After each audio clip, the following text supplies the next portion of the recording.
বের হয়ে গেছি এই বরফ রাজ্যে। কি ব্যাপার? আমার মুখে বরফ দিয়ে ঢিল মারলো কে? কার এত বড় সাহস? আরে, এটা তো পুচকে ইঁদুর।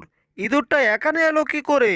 হা হা হা হা, দারুণ মজা পেয়েছি বরফ দিয়ে টমের মুখে ডিল মেরে। দাঁড়া, তোর মজা এখনই বের করছি।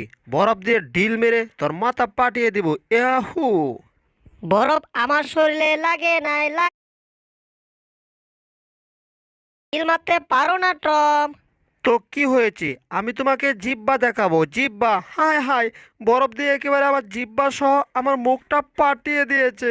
আমি একেবারে পড়ে গিয়েছি উল্টে। হি হি হি হি হি। টম আমার কিছুই করতে পারে নাই। হি হি হি হি। তোর হাসি নিকুতি করি। ইয়াহু! এবার লটেলা।